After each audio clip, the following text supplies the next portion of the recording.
کیا ایک مسلمان کی دنیا کی ترقی اور آخرت کی نجات کے لیے نظام مصطفیٰ صلی اللہ علیہ وسلم ضروری ہے؟ یہ سوال محض ایک نظری بحث نہیں بلکہ ایک عملی حقیقت ہے جس پر فرد، خاندان، معاشرہ اور ریاست سب کی کامیابی کا دار و مدار ہے۔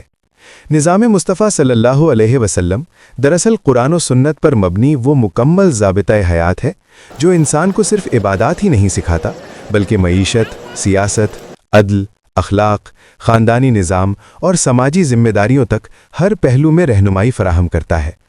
اسلام انسان کو دنیا ترک کرنے کا درس نہیں دیتا بلکہ دنیا میں رہتے ہوئے اللہ کی رضا کے مطابق زندگی گزارنے کا طریقہ سکھاتا ہے۔ دنیاوی ترقی کی بات کی جائے تو نبی کریم صلی اللہ علیہ وسلم نے دیانت، محنت، انصاف اور امانت کو کامیابی کی بنیاد قرار دیا۔ جب ایک معاشرہ جھوٹ، سود، ذخیرہ اندوزی، دھوکہ دہی اور ظلم سے پاک ہو تو وہاں اعتماد پیدا ہوتا ہے، کاروبار فروغ پاتا ہے اور وسائل منصفانہ طور پر تقسیم ہوتے ہیں۔ یہی وہ اصول ہیں جن پر عمل کر کے مدینہ کی چھوٹی سی ریاست دنیا کی سب سے مضبوط اور باوقار ریاست بنی۔ یہ کوئی معجزہ نہیں بلکہ نظام مصطفیٰ صلی اللہ علیہ وسلم کا عملی ثمر تھا۔ معاشی میدان میں نظام مصطفیٰ صلی اللہ علیہ وسلم سود سے پاک معیشت، زکوٰۃ، صدقات اور بیت المال کا تصور دیتا ہے جس سے دولت چند ہاتھوں میں سمٹنے کے بجائے پورے معاشرے میں گردش کرتی ہے۔ یہی نظام غربت کم کرتا ہے اور معاشرتی توازن قائم رکھتا ہے۔ جہاں تک آخرت کی نجات کا تعلق ہے تو قرآن واضح اعلان کرتا ہے کہ رسول صلی اللہ علیہ وسلم کی اطاعت دراصل اللہ کی اطاعت ہے۔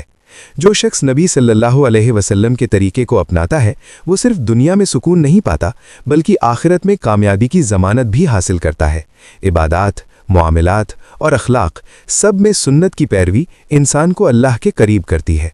اگر کوئی مسلمان یہ سمجھے کہ وہ صرف عبادات کے ذریعے آخرت پالے گا اور دنیاوی نظام میں اسلام کو نظر انداز کر دے گا تو یہ اسلام کی مکمل تعلیمات کو سمجھنے میں کمی ہے۔ اسلام جزوی نہیں، مکمل دین ہے۔ لہٰذا یہ کہنا بالکل درست ہے کہ ایک مسلمان کی دنیا کی حقیقی ترقی اور آخرت کی یقینی نجات کے لیے نظام مصطفیٰ صلی اللہ علیہ وسلم نہ صرف ضروری بلکہ ناگزیر ہے۔ اسی میں عزت بھی ہے، کامیابی بھی اور فلاح بھی، دنیا میں بھی اور آخرت میں بھی۔ آپ میں سے جو نظام مصطفیٰ صلی اللہ علیہ وسلم میں دلچسپی رکھتا ہے وہ کامنٹ میں اپنے خیالات کا اظہار کرے۔